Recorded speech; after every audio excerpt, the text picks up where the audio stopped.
Eh ben salut tout le monde, c'est Party Time, on est sur Acropolis, c'est Adrien et on est parti pour 1 heure et demie d'émission sur l'actualité des partis politiques. Bonjour le gros gag et bonjour à toi aussi Perceval.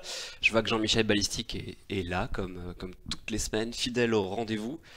Alors je dois déjà remercier Tarja Shine Wormhouse qui a resub pour la troisième fois, enfin, la deuxième fois pour le troisième mois consécutif. Salut Aimé et Mou, bonjour Aude B63 et Azuric aussi, bonjour, bonjour. Bonjour. Bonjour. Salut à la régie, Sylvain, Raphaël, Salut Adrien. vous allez bien? Ça va et toi? Bah ça va, il fait beau, hein, n'est-ce pas? Je sais pas, on est un peu enfermé dans une pièce sans fenêtre en fait. C'est vrai, mais bon on a le droit de sortir quand même. Ah bon? Ah, Mon chef me faut fait qu'on lui ça. dise. Salut Hermitil, En fait, c'est pas tout à fait vrai. On a une fenêtre et la fenêtre donne sur la lumière, à savoir sur toi. merci. Ah. Et ça, c'est beau. Ouais, par contre, je génère moins d'UV que le soleil, hein. Faut quand même que Ah, tu mais saches. je parlais des lampes qu'il y avait autour de toi qui te rendaient lumineux en fait. D'accord, non, non, c'est bien, je comprends. Mais elles font chaud aussi, par contre. Absolument. Salut GA25, merci pour le jeune. Bon, même si là, il y en a un seul de jeune ici, je crois, et on sait tous qui c'est. Voilà, bon, et ben, on va commencer, hein, n'est-ce pas? Et donc, à la demande générale, et parce que ça a été annoncé sur Twitter, on va commencer par parler de l'indépendance de la Bretagne, n'est-ce pas? Parce que moi, évidemment, je suis pour. Mais uniquement à certaines conditions, hein. Ça faut quand même le savoir. Première condition déjà, l'interdiction du drapeau breton dans tous les festivals sur le territoire français. Deuxième, Seulement sur le territoire français. en Bretagne on pourrait pas, il faudrait les envahir, ce qui reviendrait à ce qu'ils soient plus indépendants. Non, non, on en a vu à l'international, c'est ça que je veux dire. Faudrait l'ONU, trop compliqué. 2, la France garde le contrôle de la rade de Brest, hein, quand même, s'il vous plaît.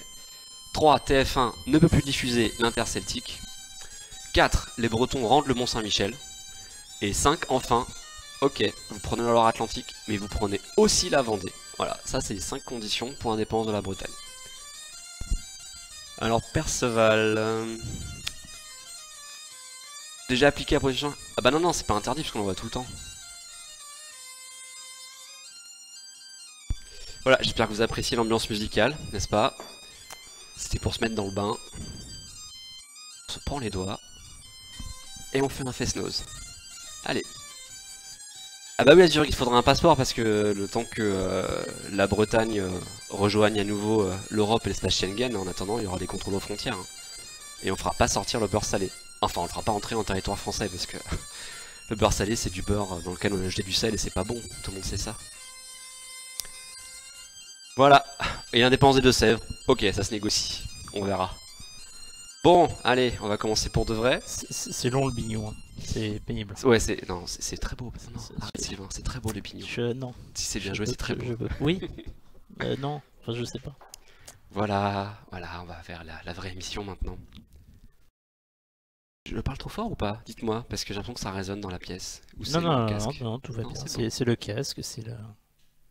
Le son est bon, a priori. Ok, Le son quand c'est pas bon, les gens du chat le disent assez rapidement, hein, c'est vrai, c'est vrai. Alors, sinon, après avoir parlé d'indépendance de nos amis bretons, et puis on fera les autres régions, chaque semaine on fera une nouvelle région, un Pays Basque, l'Alsace, la Seine-et-Marne, chacun son tour, et La donc Bourgogne. le La Bourgogne. la Bourgogne, ouais, d'accord. Après, c'est différent la Bourgogne parce elle va dominer le monde. Du coup, c'est pas une indépendance vraiment. J'allais dire grâce au champagne, grâce au kir. Ok, on avance. On avance. Alors, aujourd'hui, en fait, premier sujet dont on va parler, et ce sera la grande émission de ce soir de France 2, qui est l'émission politique à laquelle sont invités 5 chefs de parti. Ensuite, un petit mot sur l'union possible entre deux partis pour les européennes que sont Génération.s et EELV. Et dernier gros sujet, les deux façons différentes qu'on a vues de fêter l'anniversaire de Macron à l'Elysée. Une façon plus festive en dehors et une façon plus protocolaire en intérieur. Vous verrez que les ambiances sont différentes et on pourra en parler. Et ce sera aussi l'occasion de revenir sur comment on compte des manifestants parce que visiblement c'est tout ce qu'on a retenu de la manifestation du 5 mai. Et enfin voilà, on parlera de l'actualité des partis et surtout deux partis le Front National et puis La République En Marche côté parti et pas côté pouvoir, vous verrez. Enfin, et puis après, bah moi, je réponds aussi à toutes vos questions au fur et à mesure de l'émission. Vous n'hésitez pas. Ça fait bip. C'est merci à Anna, Anhan Yeye qui a resub pour le 2e mois consécutif. Merci Anhan Yeye ou Anhan Yeye. Voilà, c'est super. Merci. Le 2e mois. Pensez-y, si vous avez Prime aussi.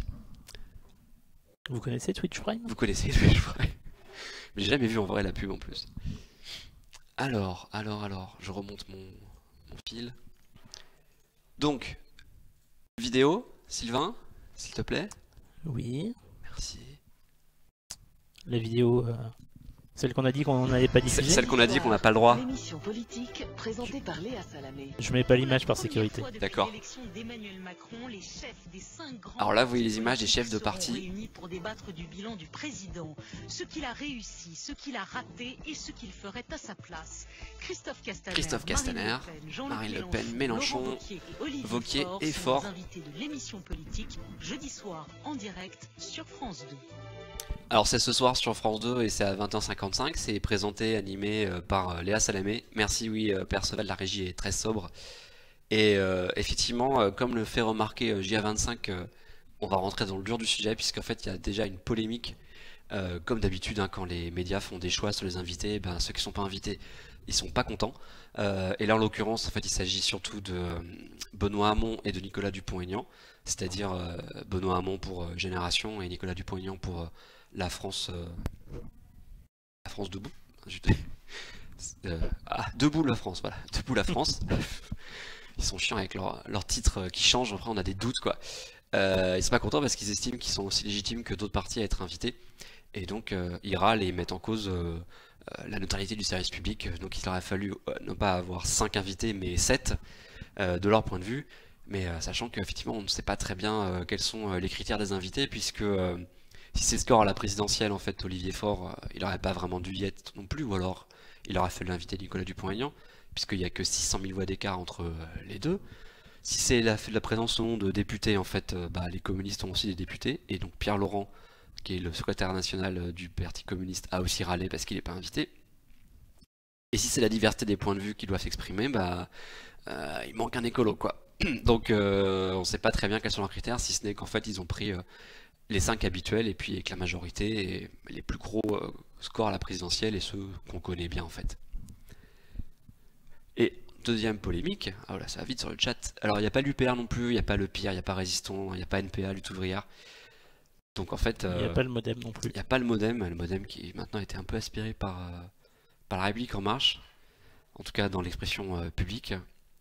Absolument. Et alors Charles Maurice, est-ce qu'il reste des écologistes politiques? Oui, j'y reviendrai, ouais. Oui, ils sont indiscrets, mais oui, il en reste un peu quand même. En fait, le format de l'émission aussi a fait polémique, puisque il y a 2 invités qui ont refusé le format, le premier qui était un débat entre les 5 dirigeants. Salut Astré Média, salut ma chouchou, salut. Et donc Castaner et Mélenchon, donc Castaner le président le DG de La République En Marche et Mélenchon, alors je sais pas quel est son titre officiel, enfin président de la France Insoumise ou leader de la France Insoumise, les deux auraient refusé de faire un débat, et donc en fait on va avoir une succession des chefs de parti, les uns après les autres à partir de 21h jusqu'à, je ne sais pas, 23h, 23h30. Et alors on a Raven qui nous dit ils prennent les 5 plus gros scores à la présidentielle, voilà, exactement. Et oui, c'est plus Hamon, c'est donc le secrétaire national du Parti Socialiste, Olivier Faure, qui est invité, puisque Hamon a quitté le PS pour fonder Génération.s. Leader immortel, guide suprême, auteur du Petit Livre Rouge, merci pour vos propositions de titres pour Mélenchon, on pourrait leur soumettre aux Insoumis. Petit père de la France Insoumise, il y a de l'idée, mais il lui manque la moustache par contre. Merci Gultix, mais il faudrait une moustache, ça serait plus crédible. Donc voilà, c'est l'émission qui, à mon avis, risque d'être assez longue et interminable, avec avec des interviews qui vont se succéder. Et le problème, c'est qu'ils pourront pas se répondre. Alors pour Castaner, c'est très confortable parce que il aura pas contre lui les 4 autres chefs de parti. Mais bon, pour le débat, c'est un peu dommage parce que on ne verra pas de réponse. Ça peut être intéressant d'imaginer aussi parfois des coalitions contre Marine Le Pen ou je sais pas, Olivier Faure qui défend Castaner face à Jean-Luc Mélenchon. Je sais pas, au hasard. Ça aurait pu être assez drôle, mais on aura rien de tout ça. Et donc autant rester sur Acropolis pour regarder la libre antenne. Ah bah donc oui, c'est ça, ce soir il y a libre antenne, donc regardez Acropolis, vous pouvez laisser la télé dans un coin et regarder la libre antenne sur Acropolis. Déjà c'est moins long, donc vous serez au lit plus tôt, et ensuite c'est vachement plus intéressant et vous pouvez poser vos questions. Alors non, Rav, il y aura pas de... Enfin en tout cas, ça sera pas moi, il y aura pas de commentaires en direct de l'émission, c'est une suggestion intéressante, mais non, on va pas commenter l'émission. Alors, globalement, commenter les interviews, c'est pas très intéressant. Non, non, non. Il y aurait eu un débat éventuellement et encore, mais c'est pour réentendre les arguments qu'ils présentent à chaque fois, que ce soit à l'hémicycle ou dans d'autres structures. Je suis pas sûr que ça apporte quelque chose de plus à ce qu'on sait déjà en fait. Exactement. Pour ceux qui suivent Acropolis, évidemment. Voilà, et t'as raison, JA25, légalement, France 2 fait ce qu'elle veut, hein, c'est un média qui fait ses choix éditoriaux. Ils ont juste à respecter un équilibre global des temps de parole en fonction, d'ailleurs c'est pas un équilibre exact, hein, c'est pas égalité totale de temps de parole, c'est un équilibre, et surtout c'est en fonction du poids au Parlement et donc et des scores à la présidentielle. Et surtout on n'est pas en campagne électorale. Exactement, mais en campagne électorale même l'équilibre il est exact et total uniquement, enfin l'égalité, pas l'équilibre, c'est uniquement dans les 15 derniers jours ou 3 dernières semaines, au moment de la campagne officielle. Bouka 57, on critique France 2 mais les autres chaînes ne font rien. Bah c'est vrai, elles ont pas essayé de faire un débat avec les chefs de parti. Par contre, elles les invitent, hein, je veux dire, si tu regardes France 2, si tu regardes toutes les autres chaînes, les chaînes info et toutes les matinales radio et télé, tous les matins tu as des responsables de parti qui sont invités. Et d'ailleurs ils viennent, hein, enfin, d'ailleurs c'est pour ça qu'à l'époque où Florian Philippot était au Front National, on voyait lui très très souvent parce que c'était le invité pour le Front National. Et résultat, on avait l'impression qu'il était tout le temps à la télé et qu'on voyait que lui. Alors Charles Maurice, est-ce que les médias ont des contraintes tout temps de parole hors campagne? Oui, ils en ont, ils ont un équilibre à respecter, mais c'est bien un équilibre.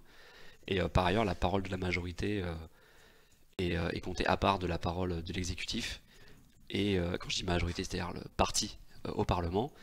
Et ensuite, il y a l'opposition, les oppositions. Est-ce que l'image de la régie est sombre? Je sais pas, c'est vrai qu'on ne voit pas très bien sur le retour. Vous êtes trop modeste. C'est pas nous qui sommes intéressants, c'est toi, Adrien. Je sais, mais bon, vous êtes trop modeste. Hello Darkness, my old friend. Voilà, parfait. Voilà, j'ai 25 tac, TF1 fait presque rien, mais c'est vrai que les audiences d'émissions sont pas très convaincantes. Même si c'est une émission politique qui fait des scores assez raisonnables, ça n'a rien à voir avec un match où. Hein l'émission qui enfin les audiences qui sont en baisse régulièrement. Mais elles sont en baisse, ouais. Là, on est passé sous les barres, les 5 millions, 4 millions. Clairement, des périodes d'élection, les émissions politiques sont pas top quoi. J'ai du mal à parler. T'as du mal à parler? Ouais, j'arrive pas à trouver des mots cohérents et pertinents. Ah là là. De toute façon, on débriefera l'émission, enfin on en reparlera sans doute dans la matinale lundi matin sur Acropolis. Voilà, pour les courageux. Pour la France qui se lève tôt. Celle qui ne crée pas de dette.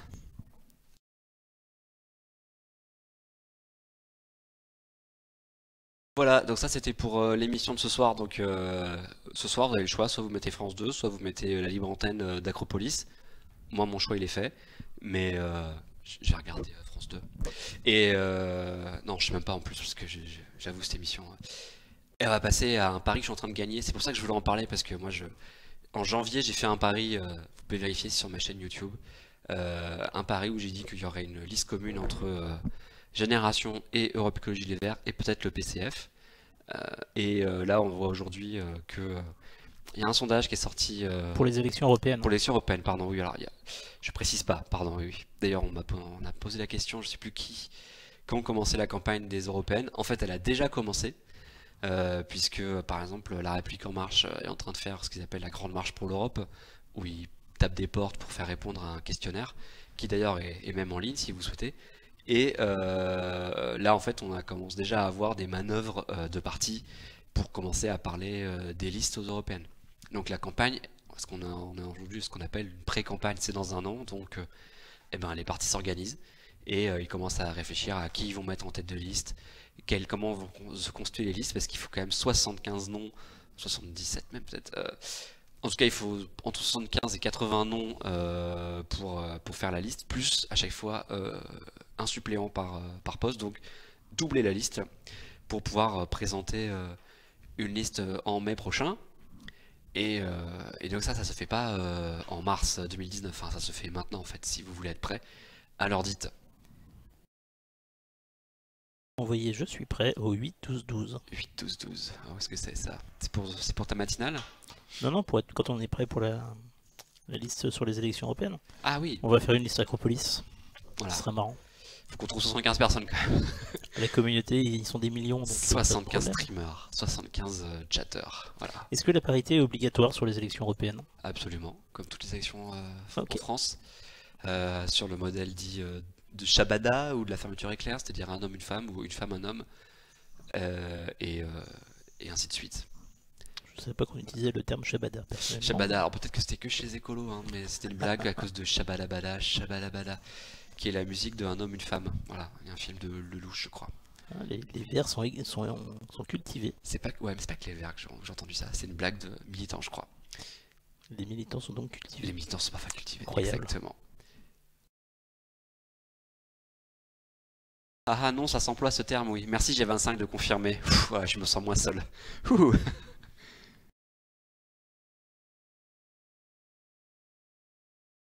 Voilà, merci le gros gag. Tu vas être député européen, envoie 10 au 10-12-12 pour tenter d'avoir la meilleure place. Bah oui, mais alors là, ceux qui veulent avoir la meilleure place actuellement, en fait, ils sont déjà sur le pied de guerre. Et tout ça pour revenir sur Génération et EELV, il y a depuis déjà plusieurs semaines, en fait, depuis que Génération s'est montée en mouvement informel et qui est en train de se structurer, des gens chez EELV pour réclamer qu'il y ait une alliance, voire une fusion plus poussée entre les deux partis, les deux mouvements. Et là, en fait, aujourd'hui, on a carrément, en fait, on a eu une interview de Benoît Hamon à Libération le 13 mai où il disait que ça pouvait se faire, qu'il fallait en discuter. Donc c'est un appel du pied assez net. Et il y a un sondage qui a été fait par IFOP et publié par Valeurs Actuelles. J'ai de cette lecture, vous voyez, les Valeurs Actuelles, où en fait les listes Génération et EELV se retrouvaient à 3% chacune, ce qui signifie que eh bien, le seuil d'élection en fait, étant de 5%, à 3% vous n'avez aucun élu, puisque c'est vrai que c'est de la proportionnelle, et qu'en plus aujourd'hui ce sera une seule circonscription sur toute la France, mais vous n'avez pas d'élu si vous ne faites pas 5%. Et c'est de la proportionnelle, tu m'arrêtes si je dis une bêtise, c'est proportionnel à un tour. Alors oui, c'est un seul tour, voilà, il n'y a pas de tour. Je suis très rouge, Kylian. Est-ce que c'est toi? Je sais pas. J'ai bu ce midi, non? Non, c'est pas vrai. Moi j'ai pas l'impression, mais... Je me regarde. Non, j'ai le teint frais. J'ai le teint frais, merci Kylian. Peut-être dans tes propos, hein, je sais pas. Ah, je suis rouge. Je suis un vert pastèque, vert dehors et rouge dedans, c'est ça? Alors, JA25, comment vont se composer les listes? Tu parles des listes entre Génération et EELV? Parce que en fait pour l'instant on sait pas, vu que de toute façon rien n'a été voté, pour l'instant chacun fait sa liste dans son coin. Ok Kylian, je retiens pour la prochaine fois, il faut prononcer le N. Ok, bah écoute Gia, pour l'instant moi je peux pas te dire parce que les partis sont pas dit qu'ils allaient fusionner leur liste. Après si ça se fait effectivement il y aura une discussion sur la tête de liste, pour une tête de liste sûrement neutre ou en tout cas qui fait consensus. Et puis après ça se discutera au cas par cas où on mettra peut-être, on fera la parité des genres, c'est-à-dire hommes-femmes, et puis la parité aussi des étiquettes de partis, un ELV, un génération, un ELV, un génération, un ELV, un génération, avec des fois des petites variantes si on met des gens qui sont sans étiquette. Tout ça est un savant dosage. Bon. Il y aura aussi un enjeu de représentation nationale, vu que la liste est nationale. Merci de le préciser, ouais, pour qu'il n'y ait pas que des Parisiens. Ça. Mais aussi des Bretons s'ils sont pas indépendants d'ici là, des gens du sud-ouest, du sud-est, un ultramarin en position éligible, ce qui peut être utile parce que y a quand même du monde dans l'outre-mer, surtout à La Réunion par exemple, c'est un territoire qui peut compter électoralement parlant, contrairement à des îles plus petites. Et alors il y a plein de questions. Alors, ému, vous pouvez rappeler ce qu'est une proportionnelle, please? Avec plaisir. C'est une Avec excellente plaisir, question. c'est une excellente question et je te remercie de la poser. Alors la proportionnelle, pour prendre un autre style d'élection, quand on vote, on a deux styles principaux. Excuse-moi, je t'arrête tout de suite. Est-ce que tu peux Vas-y. remettre ton micro devant la bouche, s'il te plaît? Voilà, c'est comme ça, c'est mieux. Merci beaucoup. Il y a deux styles d'élection en fait. Il y a l'élection uninominale telle que vous pouvez le voir pour la présidentielle, c'est-à-dire que vous votez pour quelqu'un et les gens sont élus ou pas. Voilà, il y a pas de, c'est binaire, 0 ou 1.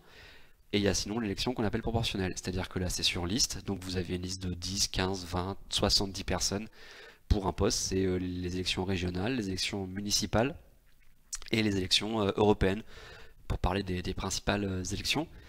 Et en fait là, à ce moment-là, on décide qu'il y a tant de sièges à pourvoir et les listes présentes, elles obtiennent des sièges à proportion de leurs résultats. C'est-à-dire que, pour simplifier, si vous faites 30% des voix, vous avez un tiers des sièges. Si vous faites 10% des voix, vous avez 10% des sièges. Maintenant, il y a une différence, puisque comme j'ai dit, il y a un seuil d'élection. Si vous faites que 2%, vous n'avez aucun élu. Donc 2%, il n'y a pas 2% des sièges. Et sur les élections européennes en France, le seuil d'élection, il est à 5%. Oui, je dis pas de bêtises. Notamment parce qu'il n'y a pas toujours 100 sièges à pourvoir. Des fois, il y en a moins. Non, mais on pourra quand même essayer de trouver 2% parce qu'il pourrait y avoir l'histoire de plus fort reste et il resterait un siège qui serait partagé entre tout, en tout cas qui serait attribué à une des listes qui font moins de 3 ou 4%. C'est quelque chose qui pourrait être envisageable. Il y a aussi l'histoire de la prime majoritaire qui est un autre. Ah oui, alors je voulais pas compliquer parce que mais aux européennes on a la chance, il n'y a pas de prime majoritaire. Pour le coup, c'est l'élection la plus proportionnelle en France. Vous avez en fait exactement la proportion respective et alors autant il y avait un biais avec les circonscriptions régionales qu'on a eu jusqu'aux dernières élections, qui faisait que vous pouviez avoir des problèmes. Il y avait une prime majoritaire virtuelle, c'est-à-dire que le FN qui avait fait uniquement 25% en fait s'est retrouvé avec un tiers des députés. Mais là, par contre, vu que c'est une circonscription nationale, ça devrait être un peu plus équilibré, et même ce sera pas forcément exact vu qu'il y a des listes qui auront fait des scores mais qui seront en dessous des 5%. Donc en fait, eh bien, les partis devraient avoir plus que leur score le permet. C'est-à-dire que si vous faites 11%, vous aurez probablement 13-14% des élus en fait. Et puis surtout, on peut pas couper les gens, donc de toute façon. Enfin, on peut, mais c'est pas autorisé. C'est pas autorisé, puis après, ils peuvent pas siéger. Ça fait c'est sale, la moquette du Parlement, il faudrait la shampouiller trop souvent. C'est une question de logistique. Alors du coup, ils font quoi des sièges anglais? Ah, bonne question, le gros gag. Alors les sièges anglais, eh ben en fait, il y a une partie qui sont réattribués. On rappelle le contexte. On rappelle du contexte, merci. Le Brexit, je te laisse expliquer. Ah merci, avec plaisir. De quoi il retourne? Alors le Brexit, parce que donc l'Angleterre, le Royaume-Uni, pardon, pour l'instant, parce qu'on ne sait pas encore si ça va casser avec l'Écosse ou l'Irlande du Nord, mais le Royaume-Uni a voté il y a 2 ans maintenant presque. Ouais. Ce qu'on appelle le Brexit, ce qui est la contraction de Britain Exit. Et donc, eh bien, d'ici quelques mois, ils vont quitter l'Union Européenne, donc ils n'éliront pas de députés européens. Ils ont 74 élus, je ne sais plus exactement, effectivement, donc qui vont revenir. On en profite en fait pour revenir au plafond, baisser en fait le nombre de députés européens. Donc on ne va pas redistribuer intégralement les postes des députés britanniques aux autres pays. Donc en fait la France va en gagner quelques-uns sur cette part, d'autres pays aussi comme l'Espagne je crois. L'Allemagne va rester au plafond puisqu'elle a le maximum en fait de députés européens qu'il est possible d'avoir. Et c'est pour ça qu'il y avait la proposition notamment portée par Macron et par des fédéralistes européens d'en profiter pour prendre ces sièges britanniques et les mettre sur une liste qu'on avait appelée transnationale, une liste pour laquelle on aurait voté et qui aurait été la même en fait que vous soyez portugais, lituanien, polonais, français, allemand, danois, etc. Et donc ça n'a pas été retenu, donc ces postes en fait vont tout simplement disparaître. Merci Kylian, 113 députés européens pour le Royaume-Uni. Et après, là, je pense pas qu'on pose cette question, alors je n'ai pas préparé, mais il y a une partie qui va disparaître et une autre qui va être distribuée en fait à certains pays d'Europe qui doivent voir leur part augmenter. Et comme la France a gagné beaucoup d'habitants, en fait, eh bien, on va gagner des députés. Il me semble qu'on va être à 79 ou 78, quelque chose comme ça. Voilà, le gros gag, j'ai presque répondu à ta question, le gros gag, puisque j'ai sorti une fourchette. J'espère que quelqu'un va donner la bonne réponse. Est-ce que je peux faire du mauvais esprit? Vas-y. On pourrait augmenter encore plus le nombre de députés français au Parlement européen, vu qu'il y en a un certain nombre qui ne siègent jamais vraiment. Mais ça c'est pareil dans tous les pays, tu sais. Ah, c'est possible, mais je connais pas les autres, donc je ne parle que de ce que je connais. Tu fais bien. Alors Armitili, oui, il a été envisagé à un moment de transmettre à une liste transnationale, mais enfin, c'était juste un projet, hein, mais qui a été rejeté par le Parlement européen en fait, notamment par la droite et les sociodémocrates, tout simplement. Ils sont pas d'accord, ils veulent pas. Alors donc merci Charles Maurice, on aura bien 79 sièges, et donc c'est pas une liste de 75 noms qu'il faut faire, c'est une liste de 79 noms fois 2 puisque la loi exige de pouvoir en fait avoir un suppléant pour chacun des postes en fait. Et donc merci Kylian, on va avoir 27 sièges du Royaume-Uni qui seront redistribués à quelques pays. Et les autres vont disparaître dans les limbes de la vie politique.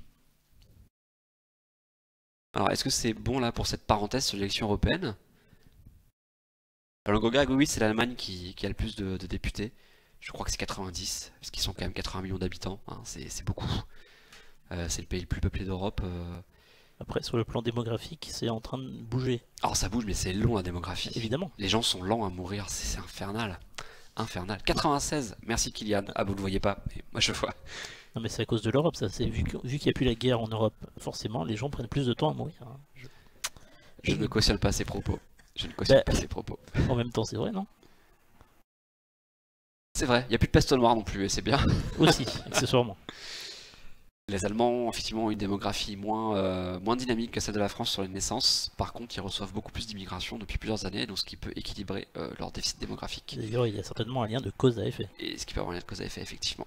Et 6 pour Malte, merci Gultix. 6 c'est le plancher, hein, c'est le minimum. Il semble qu'il n'y a que Malte et Chypre et la Slovénie qui sont à ce plancher. Et après, vous avez les petits pays, Slovaquie, Irlande, Bretagne. la Bretagne. Pour leur en donner 10. Non, peut-être pas, je sais pas. Non. Non, 6. Non. 0? Oui. Ouais, ok. À cause du beurre salé? Non. Non. À cause de la Bretagne. C'est bien la Bretagne. Non, j'ai passé des bonnes vacances en Bretagne. C'est un peu le centre de vacances des Parisiens, j'ai l'impression, la Bretagne. Avec Non, la Normandie. tu sais ce que c'est? C'est le centre de vacances des Parisiens qui s'y prennent tard. Qui se disent, bon, il va pleuvoir, mais on va quand même partir en vacances là-bas. Il y a des Bretons sur le chat? Oui, Charles Maurice qui est breton. D'accord. Je balance, hein, je dénonce. Vas-y, dénonce. Alors moi, j'ai pas fini sur l'histoire de l'union entre générations élevées parce que donc il y a eu deux choses cette semaine qui ont relancé la machine sur cette union potentielle et qui ont permis aux partisans d'un côté et de l'autre de pousser à cette union. C'est ce sondage dont on a parlé là, publié par Valeurs Actuelles et relayé par beaucoup de médias et qui a été posé, dont les questions ont été posées par l'IFOP, donc c'est quand même un peu sérieux. Et donc 3 plus 3 ça fait 6. On peut espérer avoir 7 élus en fait, hein, ou 6. Et en fait il y a une interview de Noël Mamère qui est sortie, alors je sais plus c'était Le Monde je crois, où la question, savoir s'il pouvait être tête de liste d'une liste d'union entre générations élevées, où il a répondu que c'était quelque chose qu'il pouvait s'imaginer si jamais les militants venaient le chercher, bien sûr. En tout cas, qu'il était prêt, même s'il était conscient que ce n'était pas du renouvellement. Hein, évidemment, il est député depuis les années 90 quand même, et qu'il avait déjà un âge avancé, il est au moins lucide là-dessus. Et mais en tout cas, il est prêt, lui, Noël Mamère, donc figure médiatique, connue de tous, appréciée à gauche, à être tête de liste d'une liste d'union. Et ça, on verra si des gens comme Benoît Hamon et des écolos qui défendent l'union soutiennent Mamère pour être tête de liste l'année prochaine pour une liste génération ELV. Avec le PCF et en plus une bonne campagne, tu peux viser les 10% je pense. Écoute Gia, on prend les paris. Je suis pas certain quand même. Mais bon, parce que ça va pas être facile et le PCF, je sais pas si ça apporte beaucoup de voix aujourd'hui, sachant qu'ils sont quand même siphonnés par la France Insoumise.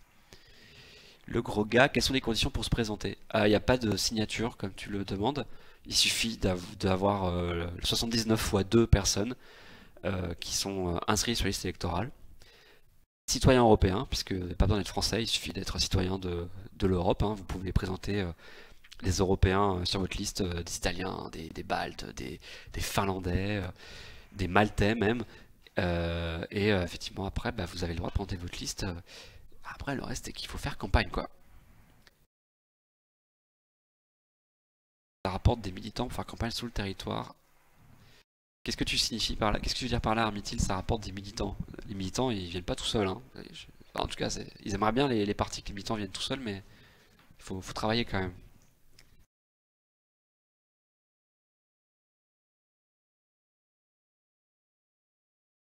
Alors, la participation du PCF. Ah oui, d'accord. Tu veux dire que si le PCF fait campagne, ça apporte des militants qui font campagne. D'accord, oui, oui, sans doute, mais là, là, le PCF va pas bien non plus, et il y a des gens qui sont PCF tentés par la France Insoumise, donc je sais pas ce qu'ils vont faire en fait. Là, c'est vraiment, je connais mal l'interne du PC en plus, et donc je peux pas trop répondre. Et c'est vrai, G25, que les écologistes ont des bons résultats aux européennes, mais ça dépend des années, c'est-à-dire que si on remonte à 2009, ça a été bien, pas 2009, je veux dire 99, c'était bien, 2004, c'était moins bien, 2014, oui, c'est ça, 2014, c'est 2014, ah oui, 2004, c'était moins bien, je me perds, 99, c'était bien, 2004, c'était moins bien, 2009, c'était très bien, et 2014, c'était moins bien, voilà. Donc ça fluctue beaucoup, et c'est pour ça que... Et le fait que ce soit une alternance de bons et mauvais résultats n'est pas automatique, puisqu'on voit que là, en tout cas, c'est très mal parti, mais ça ne veut pas dire que ça va pas augmenter. Hein. Les écolos ont toujours eu les scores qui augmentent à la fin des sondages, puisque les électeurs écologistes sont toujours parmi les derniers à se décider. En tout cas, jusqu'à peu, c'était comme ça que ça se passait. C'est parmi les gens qui décidaient la dernière semaine, voire le dernier jour.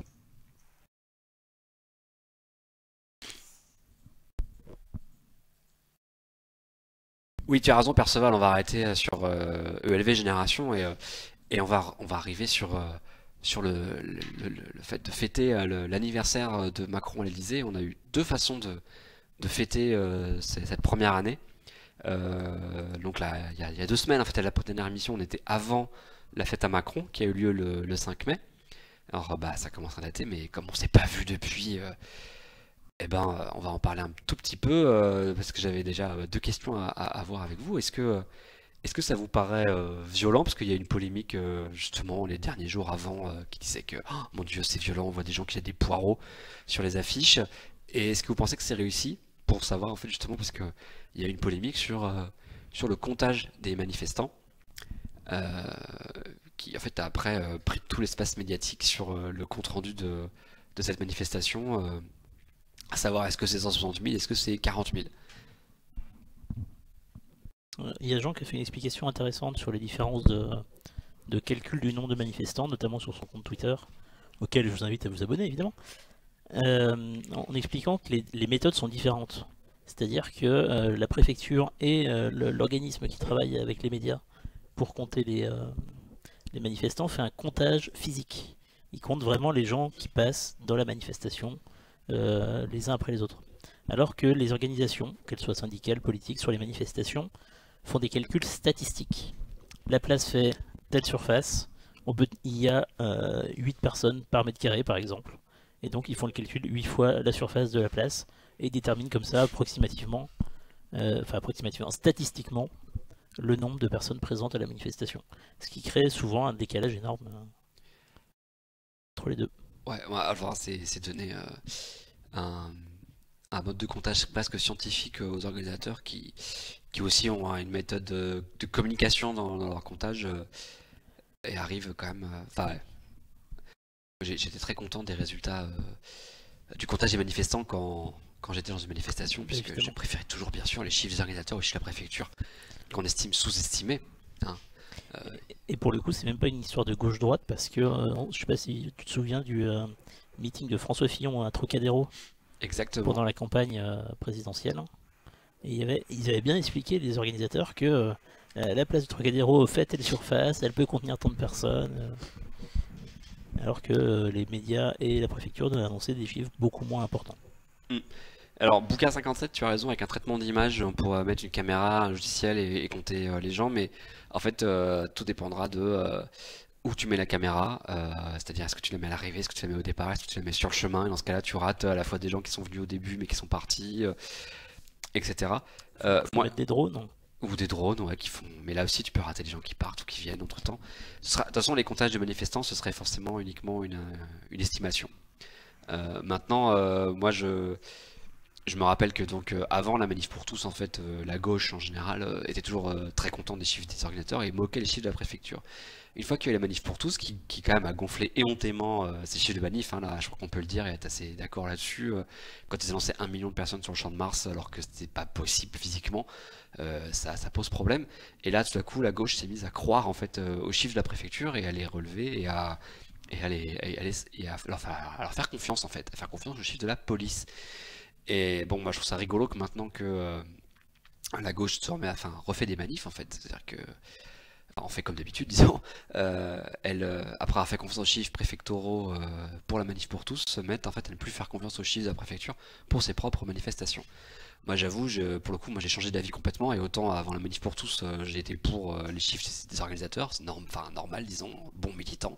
Maintenant, j'ai tendance quand même à trouver qu'effectivement, vu la, le fait que le gonflage des chiffres et le fait qu'on ait une course en fait, au toujours plus de manifestants pourrait toujours être plus que la manif précédente ou que le défilé précédent, eh ben, on peut pas avoir plus de monde et que peut-être que eh bien, la préfecture avait raison en fait depuis tout le temps et qu'on s'est trompé et qu'en fait on estime mal une foule quand on est un organisateur et que la méthode n'est pas la bonne et que peut-être qu'il faut faire confiance à la presse, qui est quand même toute la presse s'y est mise, hein, c'est-à-dire on peut pas dire que c'est uniquement la presse des oligarques, hein. Il y a France Télévisions, il y a toutes les chaînes d'infos en continu, Radio France, Europe 1, il y a aussi toutes les rédactions de presse écrite, ça va du Figaro au Monde avec Libération, Les Échos, Mediapart, je dis bien Mediapart, hein, c'est-à-dire que là non plus, il y a aussi des médias qu'on va appeler indépendants et les quotidiens régionaux. Donc après on peut critiquer Occurrence, on peut critiquer, je sais que voilà, la polémique c'est... Occurrence, c'est la société Voilà, qui est en charge du finir. comptage. Ouais, Occurrence qui est le cabinet en fait qui s'occupe de cette technologie.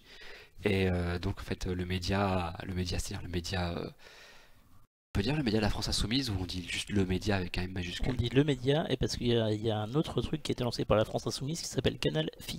Ok, bon bah le média a axé sa polémique sur des accointances entre des responsables du cabinet Occurrence avec La République En Marche. Mais bon,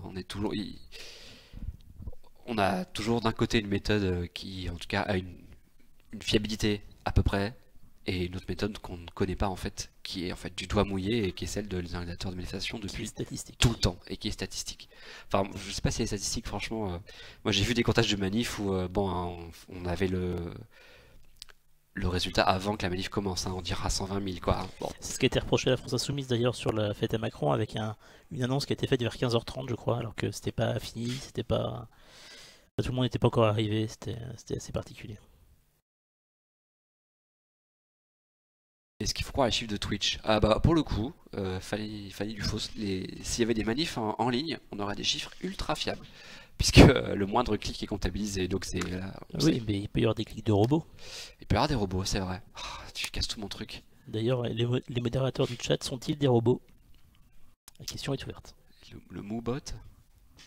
Il y a Moobot, effectivement. Mais même Fanny est-elle un robot? Alors, Gia, longue question qui est est-ce que la vraie question c'est l'utilisation politique des chiffres? Est-ce que le fait que les manifestations rassemblent peu signifie qu'il n'y a pas d'opposition à Macron, ou est-ce que les modes d'action ont changé et les gens ne se réunissent plus dans les actions des partis et des syndicats? Bah franchement, moi s'il y a eu 40 000 personnes, c'est pas mal, hein. Franchement, 40 000 un samedi, avec en plus des gens qui sont pas des gens forcément qui ont leur carte. Je connais pas beaucoup de mouvements politiques qui peuvent réunir 40 000 personnes hors contestation très forte sur un sujet donné. Donc voilà, enfin je trouve que 40 000 c'est bien. D'ailleurs même la France Insoumise a sorti un chiffre supérieur à celui de pas Jean-Christophe, François Ruffin, qui avait annoncé 100 000 et donc c'est bien. Enfin moi je trouve que c'est plutôt honnête. Alors c'est le Parc des Princes comme le dit Bouquin 57 et bah c'est bien parce que bah quand même genre, voilà, je suis sûr que si Castaner voulait une manifestation de soutien au gouvernement, je suis pas sûr qu'il arrive à rassembler 48 personnes prêtes à descendre dans la rue un samedi après-midi et manger de la merguez. Je pense pas.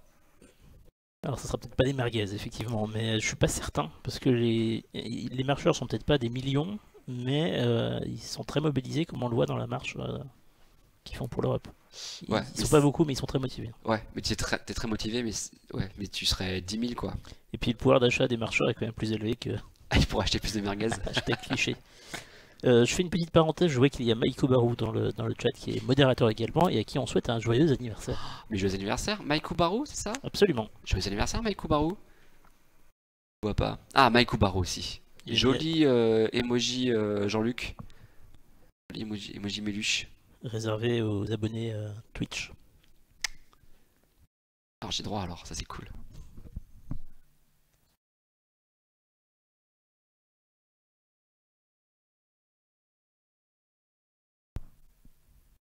Exactement, voilà, j'allais venir, j'ai 25 sur le 26 mai. Donc en effet, il y a une autre manifestation qui est prévue le 26 mai et qui là devrait sûrement réunir, bah, on va dire au moins 48 personnes, puisqu'en fait c'est à la fois des syndicats, enfin des partis de gauche et aussi des syndicats, ce qui est assez rare, hein.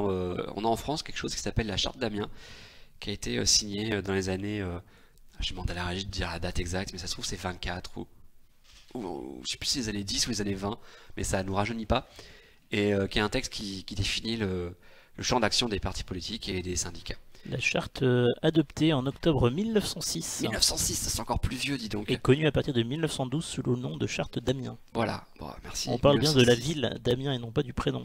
Voilà, non, ce n'est pas la charte de Damien, mais la charte d'Amiens, qui était signée à Amiens exactement. Ah bah, je vois que le chat est au taquet, 1906, tac tac. Et cette charte, en fait, a longtemps empêché, enfin, empêche toujours, disons, des partis de se mêler de ce qui est syndical, c'est-à-dire à l'interne des entreprises, et des syndicats de se mêler de politique. Ce qui n'a pas empêché quand même les liens parfois incestueux entre le Front pardon, lapsus débile, entre le PC et la CGT, où des cadres passaient de l'un à l'autre en fonction de leur carrière. Mais en tout cas, le PC ne manifestait pas à côté de la CGT, même s'il y avait beaucoup de points communs entre les militants. Et donc en fait, là, le fait que des syndicats et des partis participent ensemble à une manifestation et que ce ne soit pas juste les partis qui viennent tenir une table ou donner un petit soutien symbolique à la manifestation, c'est peut-être un premier accro ou un gros accro à la charte d'Amiens. Est-ce que ça va faire que les rôles de chacun vont changer, devenir plus complémentaires et qu'on aura des syndicats qui participeront de manière plus active à la vie politique, comme c'est le cas dans d'autres pays comme l'Angleterre par exemple, où on a des syndicats très engagés auprès du Labour par exemple, le parti travailliste, notamment le syndicat des enseignants. On verra, mais en tout cas pour l'instant, on verra ce que ça donne déjà, s'il y a du monde, si c'est un succès ou si ça rate. Alors je peux dire que les orgas vont d'ores et déjà annoncer un shipper à 200 000. Alors GA25 c'est partout en France ou juste à Paris? Ben, je sais pas, c'est dans longtemps, j'ai pas trop fait attention encore à savoir si c'était dans plusieurs villes ou si c'était juste un rassemblement à Paris.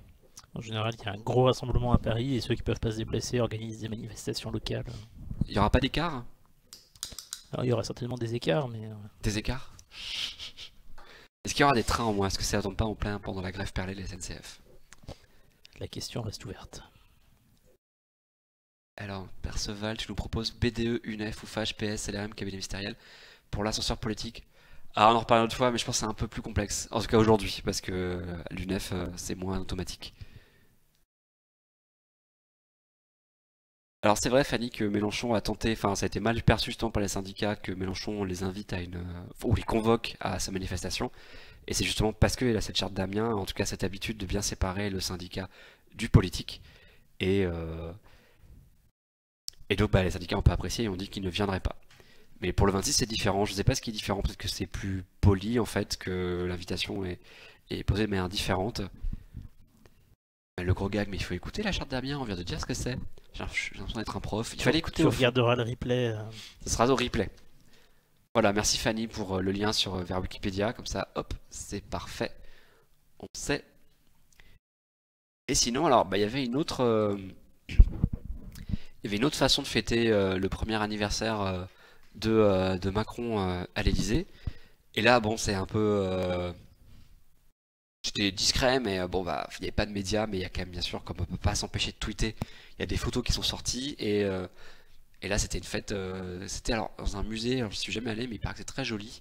C'est le musée des arts forains, c'est dans le 12e arrondissement de Paris. Et en fait, ils ont fait une soirée avec. Ils ont fait des cadeaux, ils ont fait des discours. Il y avait des ministres et des adhérents et des cadres de la République En Marche. J'ai une photo, parce que j'aurais pu récupérer une photo sur Twitter. Il se passe des trucs sur mon écran là, mais Oui, ne vous inquiétez pas. la photo arrive. La photo arrive, je sais pas dans quel état elle va apparaître. Voilà. Oh, Alors, à votre avis, c'est le crâne de qui? très joli. Tac, tac, pas mal, pas mal. Tu crois qu'on voit un crâne là ou c'est des lumières? On voit un crâne. Tête. Ah, vous inquiétez pas. Alors attention. C'est la magie du direct. Je vais plutôt faire ça. On va faire ça correctement. Hein. Hop. Tac. Alors là, il clique sur des trucs, mais je sais pas du tout ce qu'il fait en fait. Ça a l'air de savoir ce qu'il fait. Il clique. C'est comme dans les films. Ah, il y a du mieux. Oh, voilà. Ah, je passe devant. Ah, Attends, je vais réduire un petit peu. Hop là. voilà, donc c'est une ambiance complètement différente pour fêter l'anniversaire de Macron à l'Elysée. Alors c'est une initiative du parti, alors il y a des ministres, il n'y avait pas Macron bien sûr, puisqu'il était retenu à l'Elysée, hein, et je pense que il n'avait pas forcément envie d'y être, ça aurait été compliqué. Donc là, je me trompe à chaque fois. Vous avez sur la photo, vous reconnaissez tout à gauche, c'est Castaner. Ensuite, je dirais que c'est Nicole Belloubet, je crois. Non. Non. Ah non, c'est pas Nicole Belloubet. Ah merci. Je l'ai en plus gros. Je sais pas qui c'est, zut. Elle est du Modem, non, c'est ça? Elle me dit rien du tout, cette dame. Oh là là. Après, c'est Richard Ferrand qui est le président du groupe parlementaire. Ensuite, c'est François de Rugy qui est le président de l'Assemblée nationale. Et Édouard Philippe, Premier ministre. Et quand même, j'aimerais savoir qui est cette dame. Parce qu'en plus, je le sais, j'ai vu son nom.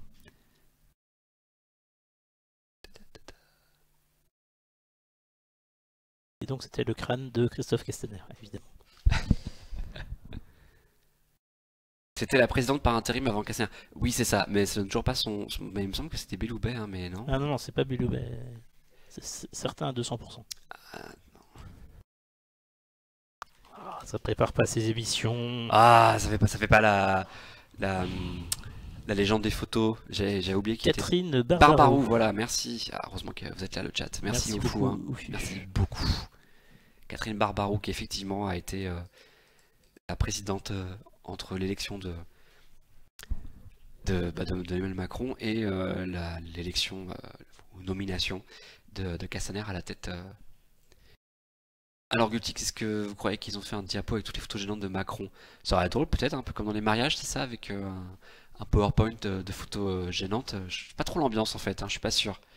Je suis pas sûr que l'ambiance était plutôt visiblement, d'après ce que j'ai lu, à l'autocongratulation et au tape sur l'épaule pour se féliciter.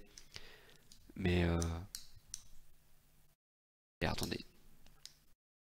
Voilà, évidemment, il ne voulait pas être dans l'autocélébration, mais voilà, vous voyez que dans cette photo, ils sont quand même ensemble sur scène, ils s'offrent des fleurs, du whisky. Un lieu a été privatisé, et d'ailleurs, même on avait fermé la station de métro Cours-Saint-Émilion sur la ligne 14. Les gens qui allaient au cinéma à l'UGC à côté devaient être contents.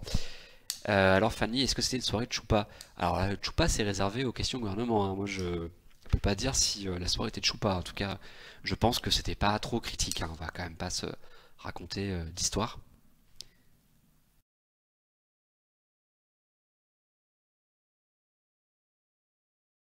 Alors le bracelet bleu, je pense que c'était un bracelet pour rentrer. Tu es très observateur. Bravo au fût.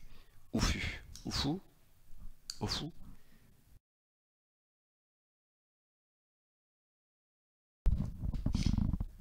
Et à savoir donc pour la petite blague, c'est que pour éviter qu'il y ait un mouvement de contestation qui se monte devant le lieu, il a été communiqué aux participants uniquement 2 heures avant le début, hein, comme dans les rave parties des années 90.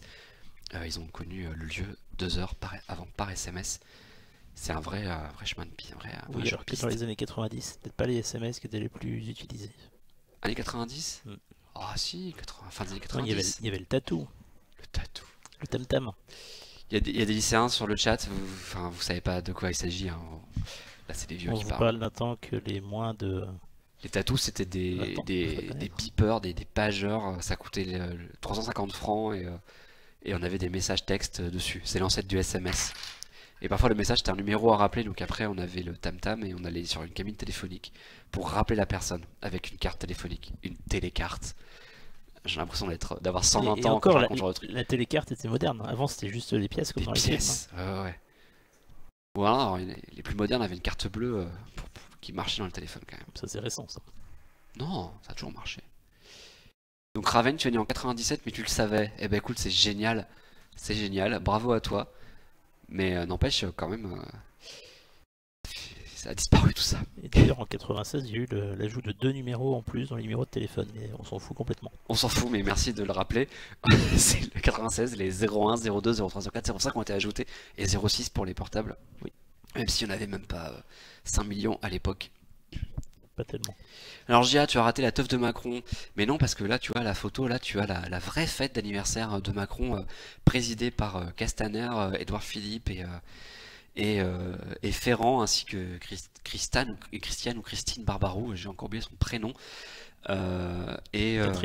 Catherine Barbarou, j'avais tout faux, et François de Rugy, président de l'Assemblée nationale, où ils ont fêté donc le premier anniversaire de l'accession au pouvoir de la République en marche.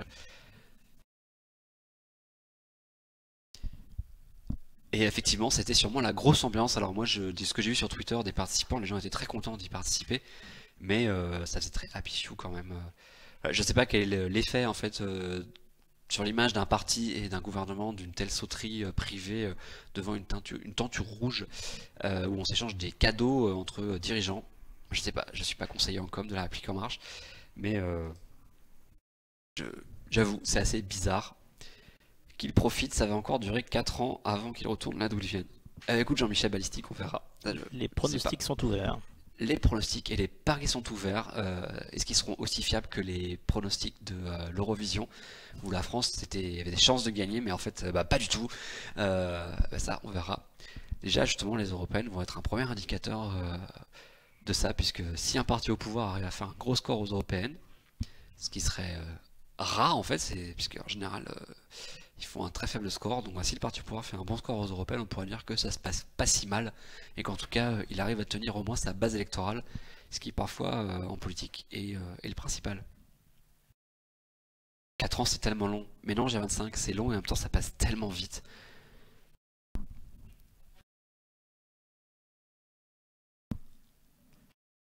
Voilà pour l'anniversaire de Macron. Alors Jean-Michel Balistique, historiquement les élections intermédiaires ne peuvent être que des échecs pour le parti au pouvoir, non?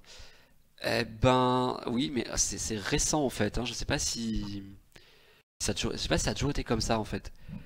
Il faudrait reprendre les élections une par une pour voir si vraiment c'est à chaque fois un échec total pour le parti au pouvoir. Parce que c'est vrai que par exemple là quand les 10 ans de pouvoir de Sarkozy, enfin la fin du mandat de Chirac et le pouvoir de Sarkozy, en fait les seules élections que la droite a gagnées ça a été en fait la présidentielle et législative, et à chaque fois ils ont perdu les municipales, les régionales, les départementales. Mais après si on remonte avant, je sais pas, il faudrait voir plus précisément en fait. Ça c'est une bonne question en fait. Je connais pas par cœur tous les résultats pour pouvoir le dire. Armitil, tu penses que depuis les années 70 c'est quasiment tout le temps le cas? Faut voir, parce que par exemple justement le PS avait perdu des élections avant d'arriver au pouvoir en 80. Donc quand même ça veut dire qu'ils ont aussi perdu avant d'être au pouvoir. Qu'à voir, à voir. Faudrait reprendre au cas par cas et partie d'élection en fait.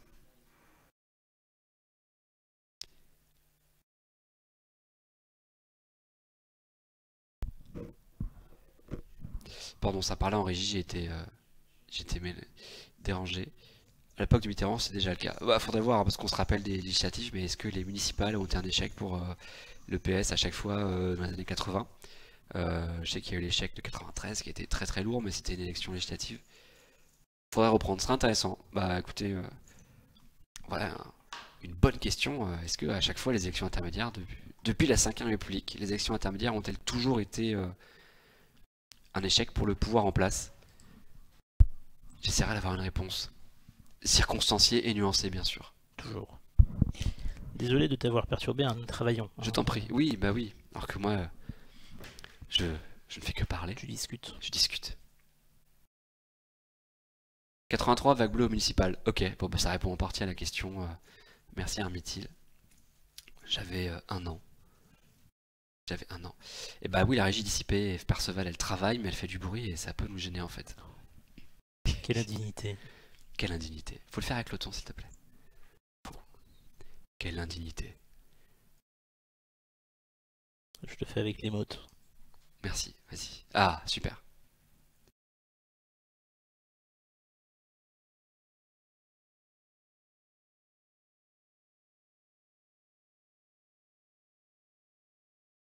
Alors donc parler de cet anniversaire au pouvoir de l'arrivée au pouvoir d'Emmanuel Macron et d'une fête par En Marche, ouais, me permet d'enchaîner sur les nouvelles des partis et notamment on va commencer par La République En Marche, n'est-ce pas?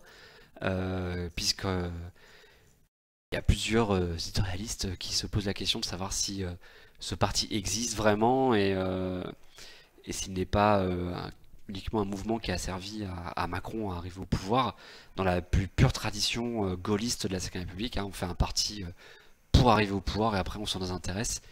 Et c'est vrai que eh ben, si on cherche un peu l'actualité de En Marche, à part la marche pour l'Europe, qui en fait est pas si mal, hein, je veux dire, c'est une activité militante, eh bien on n'a pas en fait de porte-parole dans les médias en dehors des ministres. Ça manque en fait, il manque. On n'a pas de tête. C'est ça le problème. Qu'est-ce qu'il y a? Oh là, il y a plein de questions, plein de mesures de gauche pourtant. Il y a quand même quelques députés qui prennent la parole de temps en temps. Ouais, mais on a vu en fait que quand Emmanuel Macron était en Australie, le soutien était très compliqué et que justement on s'interrogeait sur l'existence d'autres porte-paroles pour la parole présidentielle, enfin la parole du pouvoir. Et bon, c'est vrai que tout ça, c'est quelque chose qui se met en place, que le parti est neuf, les habitudes aussi, et je vois pas très bien, je me demande bien. Justement, voilà. Alors, il fiche quoi le Castaner? Bah, c'est toute la question en fait. Est-ce qu'il arrive à jouer son rôle de dirigeant? Et c'est là toute la question.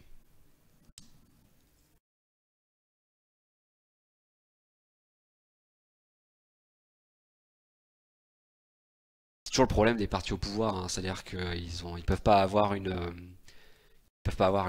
parole forcément propre, puisque s'ils sont pas d'accord avec le pouvoir, et ben ils sont en porte-à-faux, et s'ils se contentent de dire qu'ils sont d'accord, la parole sert à peu de choses vis-à-vis par rapport à une parole d'un ministre ou même du président de la République. Je t'invite à remettre ton micro devant ta bouche. Ah zut. Bon, en plus j'ai le nez pris, alors ça m'embête parce que on peut m'entendre renifler un peu. C'est pas génial.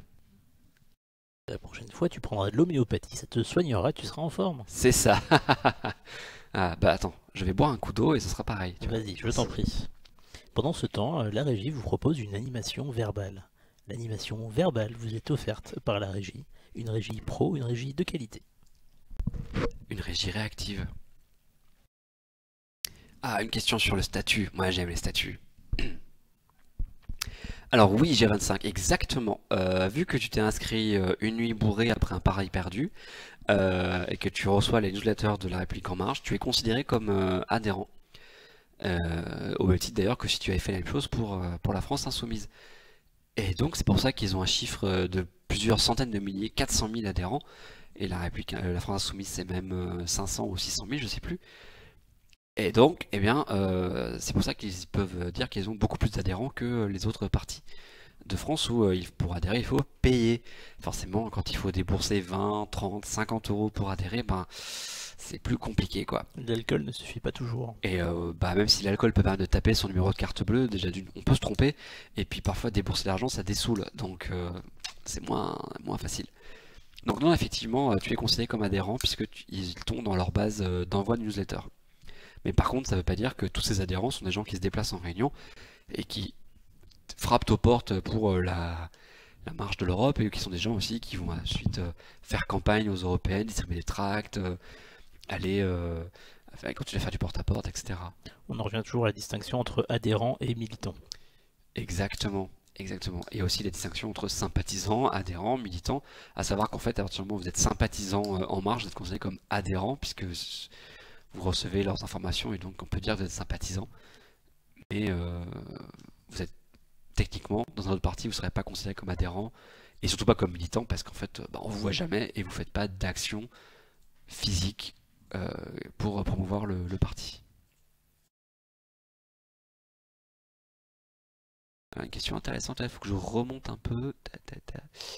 Comment sont organisés les partis? Je m'explique, leur rôle est juste de pondre des idées pour améliorer les choses, donc je suppose qu'il y a des groupes de travail, divers milieux et métiers, et pourtant t'as l'impression qu'ils pondent des programmes de merde au dernier moment pour les élections.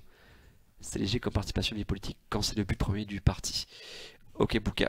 Alors par contre là je vais avoir demandé une pause technique parce qu'en fait je vais avoir besoin de me moucher pour arrêter de relever dans le micro et arrêter de parler du nez vraiment. D'ailleurs si on pouvait, je sais pas, mettre un voile de pudeur sur tout ça parce que vraiment c'est pas possible. Il faut arrêter avec vos pudeurs de gazelle, monsieur Adrien. Vraiment, coupe le son même, ça sera affreux. Alors on va couper le son, tenez, voilà, tu me feras un signe quand tu auras repris tes esprits, bah, il a même enlevé le casque donc c'est insupportable. Alors moi je vous propose, je vais enlever la photo qui est actuellement sur la droite, voilà. Et non, la question de Bouka sur comment ça fonctionne les partis politiques, c'est très intéressant. Ça pourrait presque faire l'objet d'une émission à part entière. En même temps, on a déjà parlé de la différence entre les partis et les mouvements. Mais on peut parler de comment se prépare une élection à l'intérieur d'un parti. Adrien est en train de rigoler, je n'entends pas pourquoi. Je crois qu'il respire. Il respire encore, c'est incroyable. Alors, je vais remettre la caméra. Je vais remettre le son du micro. Allô? Je suis pas de retour. A priori, ça fonctionne. C'est bon là? Ah voilà, je m'entends. Ah, je vais beaucoup mieux, merci beaucoup. J'ai vu votre inquiétude dans le chat. Alors effectivement, il y a un problème de pollen. Et puis là, la semaine de chaud-froid a été terrible. Je sais pas pour vous, mais moi là, ça a été l'enfer. Voilà. C'est la Bretagne. Hein. Les sinus. J'étais pas en Bretagne en plus, je suis resté en Ile-de-France, figure-toi, mais c'est l'enfer. C'était horrible. Alors, Jean-Michel Balistique, petite précision, ce n'est pas Jean qui est à côté de moi, hein, c'est Raphaël. Mais il peut faire coucou au chat quand même, hein? Mais il peut faire coucou au chat. Allez, voilà. Allez, tu fais allez, coucou au chat. Tu fais coucou. Voilà, je suis toujours vivant, toujours debout. Merci Renaud. Je respire, merci. Ah là là. Il y avait des questions sur adhérents militants, et c'est vrai que c'est quelque chose sur lequel on revient souvent parce que et aussi sur le rôle des partis. Alors j'ai oublié qui avait posé la question, mais en effet les partis. Bouka 57. Bouka 57 sur les commissions en fait. Sur le fonctionnement des partis, comment ils préparent les programmes. Ouais. Alors c'est vrai qu'en fait au fil de l'existence du parti, de la vie du parti, il y a des commissions qui planchent sur des sujets. Des commissions économie, des commissions écologie, environnement, une commission agriculture par exemple aussi, discrimination, quels que soient les noms en fait qu'on leur donne et qui ont des sujets donnés, école, éducation, et qui servent en fait après à justement avoir une position au moment de la rédaction des programmes. Ça c'est le monde idéal où les commissions réfléchissent tout au long de l'année sur un temps long et au moment de rédiger le programme, les instances du parti viennent voir ces commissions et prennent leurs écrits pour en fait après rédiger un programme. Malheureusement, c'est pas comme ça que ça marche dans la vraie vie où souvent le programme est rédigé par une petite équipe qui va parfois reprendre des choses des commissions, mais arranger le programme à une sauce qui va plus correspondre en fait au candidat, soit le candidat lui-même ou la tête de liste, ou alors adapté à ce qui se fait au moment. Ce qui peut provoquer des tensions d'ailleurs dans le parti entre la commission et la direction du parti ou l'équipe de campagne, puisque la commission va venir voir l'équipe de campagne et dire mais attends, mais ton candidat il défend ça, mais nous ça fait 4 ans qu'on a une position qui est pas tout à fait la même. Et ça voilà, la vie d'un parti, c'est pour ça que les partis parfois ça s'engueule, parce que les gens n'ont pas tous exactement la même position sur un sujet donné. Mais c'est ce qui fait aussi la richesse, et c'est pour ça que dans tous les partis vous avez des discussions entre militants et qu'on peut penser que c'est le bordel et qu'ils passent beaucoup plus de temps à s'engueuler entre eux qu'à diriger la France, monsieur. Et il y a effectivement, comme le dit Hermitil, des commissions qui se réunissent jamais. Et donc là, effectivement, le programme doit être rédigé à partir de zéro par le groupe programme au moment de l'élection, et des fois c'est en pilotage automatique. Et donc c'est pour ça que vous avez parfois des programmes électoraux très bien, et sur certains sujets, un petit filet d'eau tiède sur le sujet parce que ils ont fait ça vite fait et ils ont mis ce qui leur venait en tête le premier au début et donc voilà quoi. Merci Perceval, j'ai aussi toujours la banane et puis je vais sortir dans la rue et j'irai embrasser un flic. Toujours debout. Alors, ça fait longtemps qu'on n'a pas eu un bon programme quand même.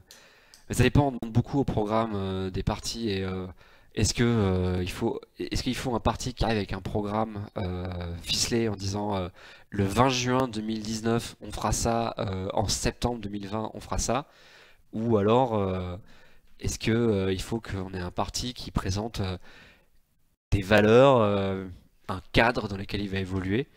Et après, il hésite quelques idées et après, ça évoluera en fonction de l'actualité. C'était d'ailleurs ce qui a été reproché à Emmanuel Macron à la présidentielle. On lui a dit vous n'avez pas de programme, il a dit bah oui mais vous savez c'est pas la peine d'avoir un catalogue. Moi j'ai des valeurs. Bah c'est vrai que voilà, on a en France un peu l'idée du programme commun qui avait été fait par François Mitterrand, enfin le Parti Socialiste et le Parti Communiste des années 70, qui a été la base du programme en 74 et en 81. Et le problème, c'est qu'il y avait 110 mesures, et enfin, il n'y en a qu'un tiers qui a fait été appliqué, et on a très vite abandonné la mise en application de toutes ces mesures très très précises, quoi. Reprenez ce programme, hein, c'est très précis, et vous verrez que très peu a été fait en fait.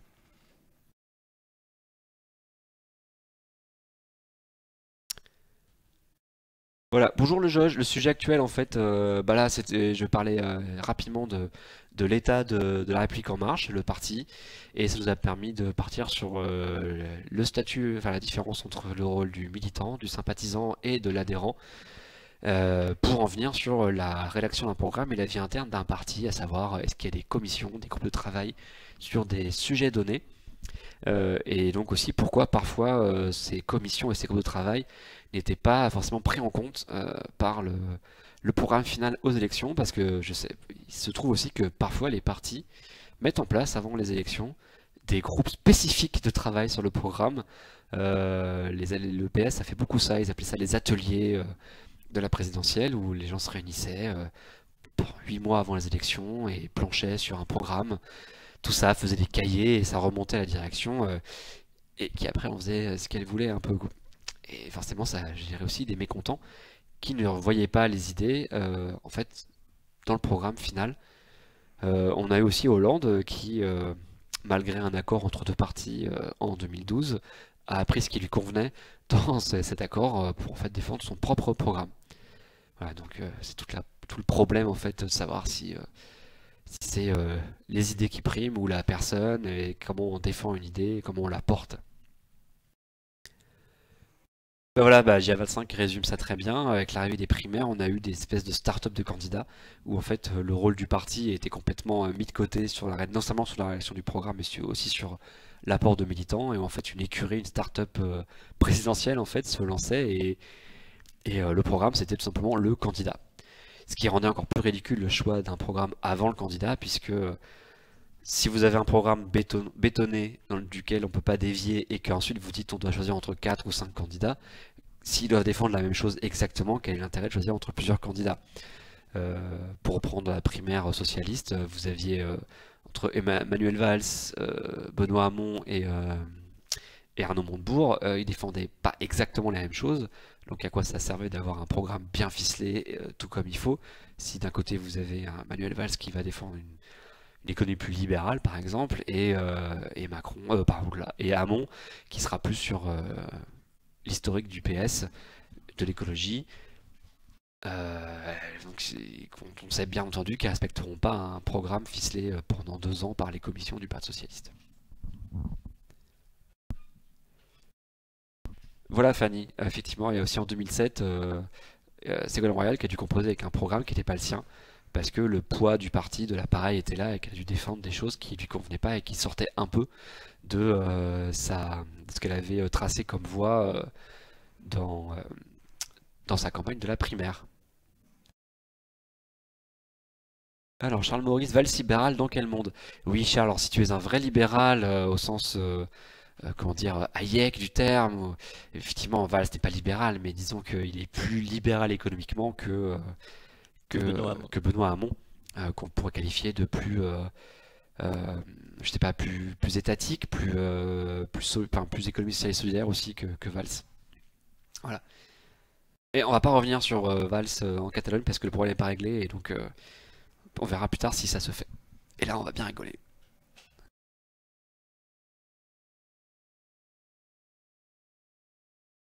Voilà, on peut quitter La République En Marche désormais. Ça tombe bien, il reste 20 minutes et on va parler d'un parti dont j'ai pas beaucoup parlé à chaque fois dans les différentes émissions. C'est le Front National. Et je me suis dit, qu'est-ce qu'ils font le Front National actuellement? Alors, comme, euh, comme tous les partis qui sont invités à l'émission politique, hein, si vous allez sur la page d'accueil du Parti Socialiste, de Les Républicains, de La République En Marche, de, et du Front National, vous avez en page d'accueil le passage à l'émission politique. Donc ils sont tous très fiers d'être invités à la télé. Bon, ils passent beaucoup de temps à cracher sur les médias, tous, à dire que c'est pas bien les médias, que l'avenir c'est un tête, mais bon, ça a du bon quand même, un petit passage à France 2. Et donc bah, forcément, le passage de Marine Le Pen ce soir, qui hélas pour le téléspectateur sera la dernière à passer, hein. C'est un tirage au sort qui a été fait dans la rédaction de France 2. D'ailleurs, si ça vous intéresse, l'ordre de passage des chefs de parti, ce sera Mélenchon d'abord, ensuite Wauquiez, Castaner, Olivier Faure et Marine Le Pen. Donc ce sera la dernière. Donc ça veut dire que si vous regardez la libre antenne ce soir avec Jean, et bien après la libre antenne, vous pourrez mettre France 2 et vous aurez le plaisir de regarder Marine Le Pen répondre aux questions de Léa Salamé et de son équipe. Voilà. Et donc j'étais regardé un peu sinon ce que faisait le Front National en dehors des passages médias de Marine Le Pen. Et donc j'ai trouvé deux choses qui étaient assez drôles.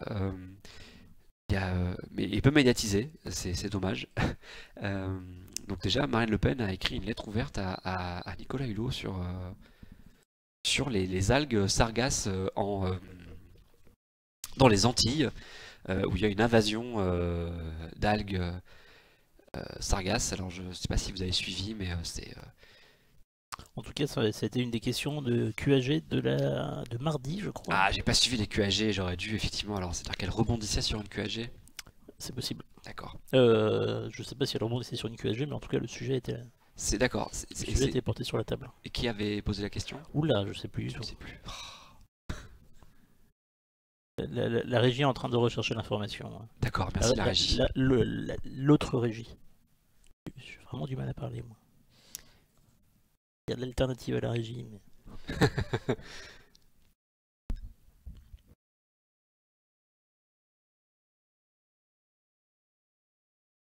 Alors, en effet, on aura le nouveau nom du Front National le 1er juin, mais ça devrait être le mouvement national, si ma mémoire est bonne, puisqu'elle avait déjà dit que ce serait ça, et que je crois que les militants enfin les adhérents du Front National n'auront pas beaucoup de choix. Et le Rassemblement National, merci Jean-Michel Balistique, je vois qu'il en active mieux que moi l'actualité de l'extrême droite, et donc je crois que les adhérents n'auront pas trop le choix en fait.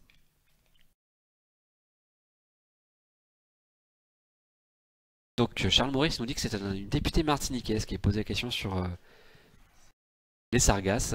La question a été posée par Manuela Keklar-Mondésir, députée gauche-démocrate et républicaine. D'accord. Et c'est Annick Girardin, évidemment la ministre des Outre-mer, qui a répondu. D'accord. Et bien en fait là on a donc la députée Marine Le Pen de la 11e circonscription du Pas-de-Calais qui pose une question écrite à Nicolas Hulot sur le même sujet en fait, et je pense qu'elle reprend peu ou prou les mêmes mots que cette députée dont je ne connais pas le nom d'ailleurs.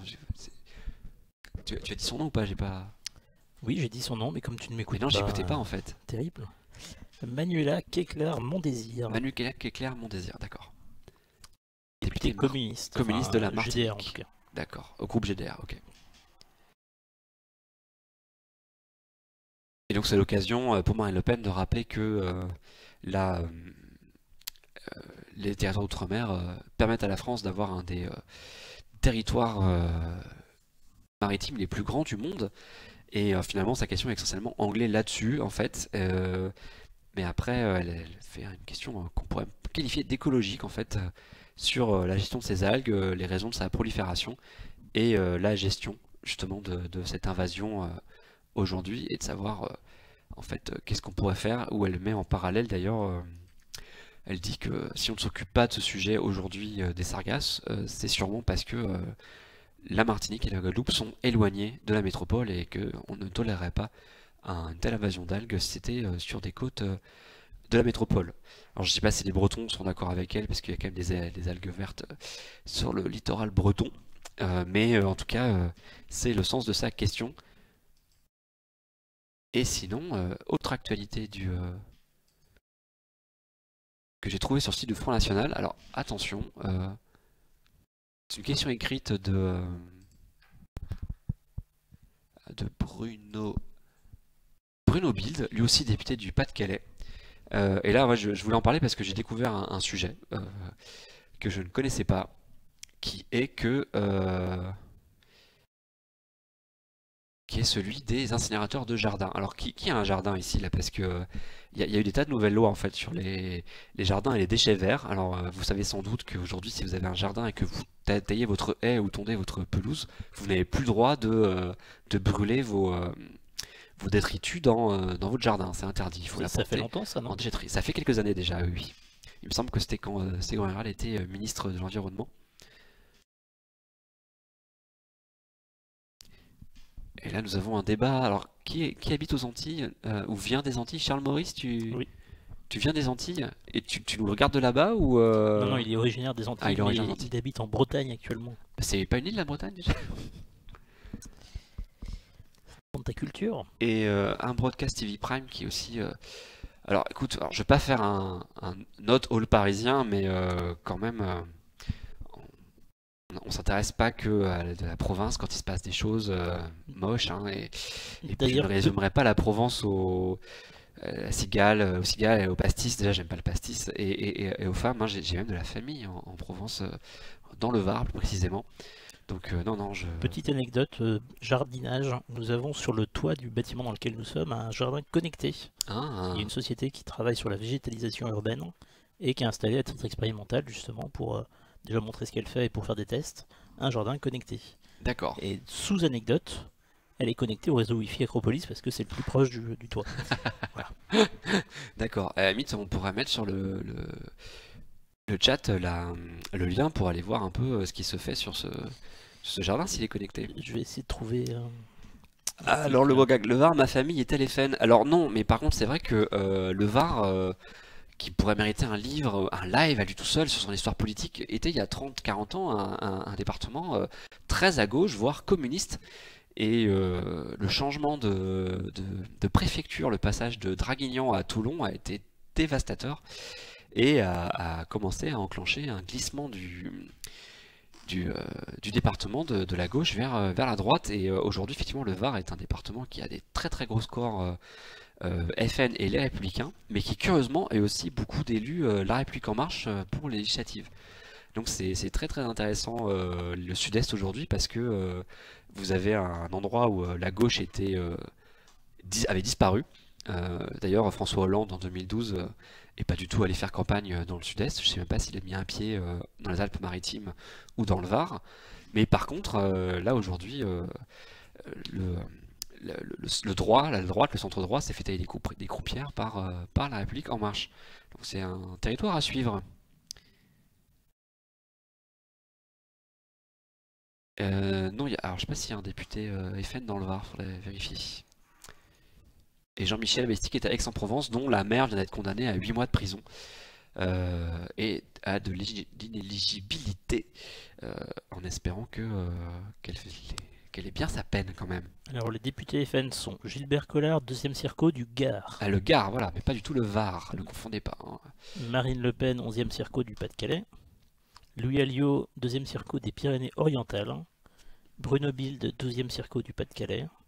Sébastien Chenu, 19e circo du Nord. Pas dans le Var. Emmanuel Ménard, 6e circo de l'Hérault. José Évrard, 3e circo du Pas-de-Calais. Ludovic Pajot, 10e circo du Pas-de-Calais. Et c'est tout. Non, il n'y a pas d'élu Front National dans le Var. Voilà. Ce qui, je pense, sans la vague La République En Marche, serait arrivé l'année dernière. Parce que vu les scores en fait au départemental, c'était quasiment obligé. Et donc c'est un territoire. Elle était élue du Vaucluse en plus, Marion Maréchal. Ah non, ouais, non, pas du tout du Var, hein. Elle était dans le Vaucluse exactement. Et son successeur est un député de La République En Marche. Voilà, faudra qu'on fasse une émission spéciale sur la politique dans le sud-est. Là, je sens qu'il y a des gens chauds bouillants là dans le chat entre Marie Joissin, Nice, Toulon, le Var, le Vaucluse. Là, on a de quoi faire là. Faut Hein. qu'on fasse un apéropolis là-bas. Ouais. On te fera une émission depuis. Alors, il y a une très très belle place à Aix-en-Provence ou alors Avignon, c'est très joli. Puis on y va en TGV, Sylvain, comme ça on rentre tout de suite après. Hein. Non, mais En bon parisien. le TGV, c'est un peu trop écolo pour nous, non? Hélicoptère alors. Voilà, faisons ça. Et le PS marseillais, bien, Fanny Dufaust, tout à fait. Alors là on a de quoi faire grosse émission.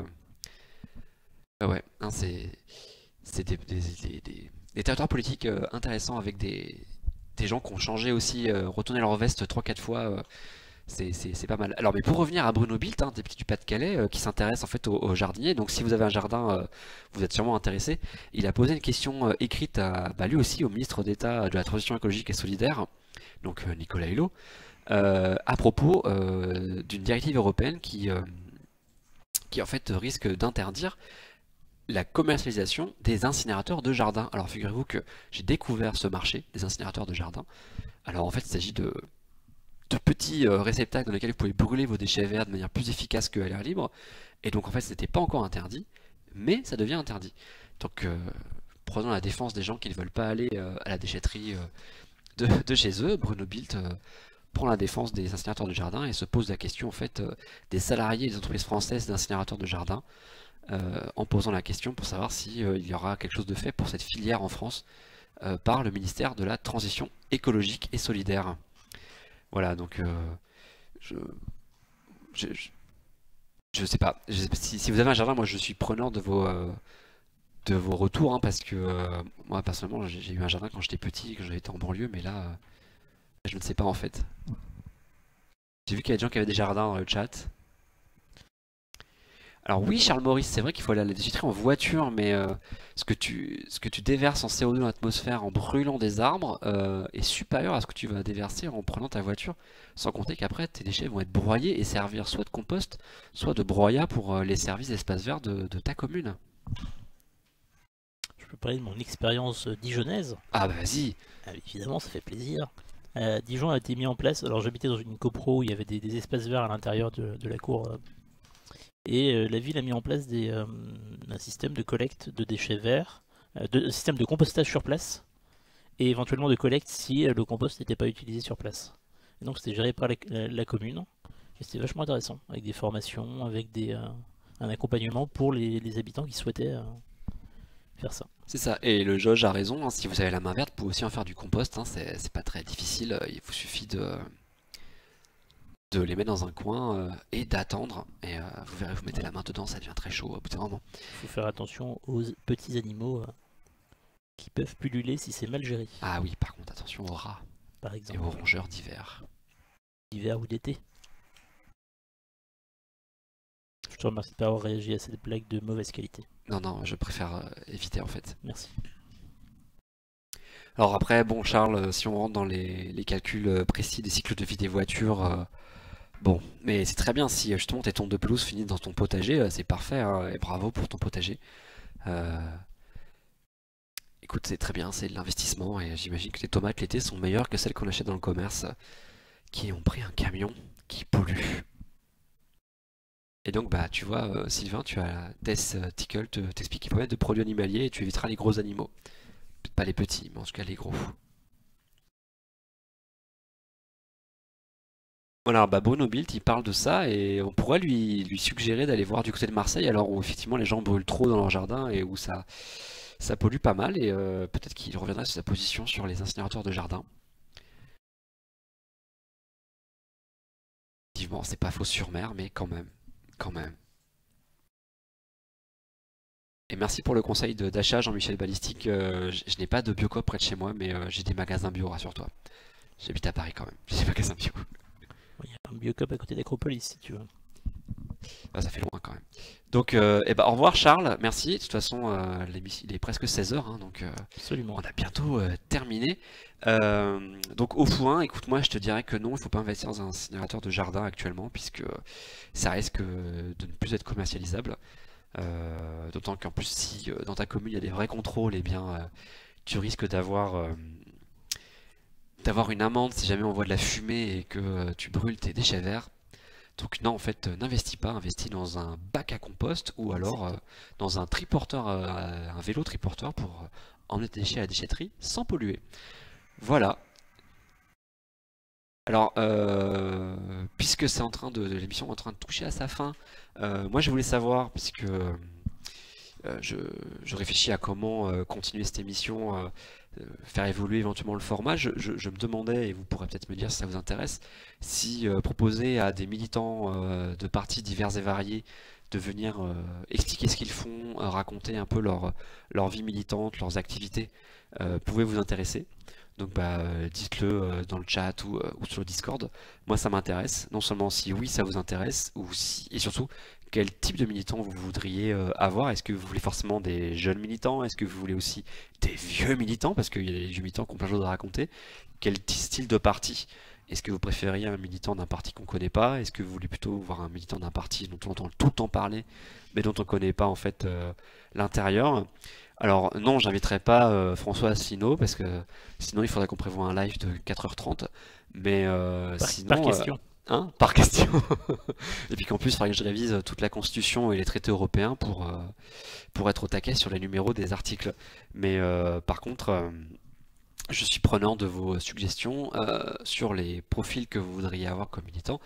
Et cette question est valable aussi bien pour les gens du chat que pour les gens qui verront cette émission en replay. N'hésitez pas à le mettre en commentaire, évidemment. On lit tous les commentaires, les gentils comme les méchants.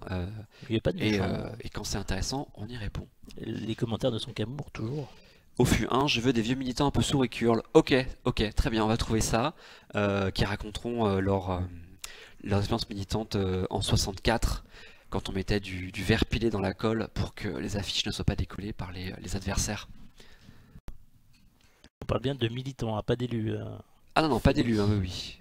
Après, ça peut être un petit élu local, hein, si les conseillers municipaux... Non mais les élus, c'est tous des corrompus, hein, évidemment. Oui, hein, ils ont des... Toi-même, tu sais. Ils ont des HLM gratuits. Évidemment. Est-ce que le FN le fait encore, Amélie? Je sais pas, alors, on m'a dit que c'était pas une légende, le verre pilé dans la colle, que effectivement des partis comme le PC le faisaient dans les années 60-70.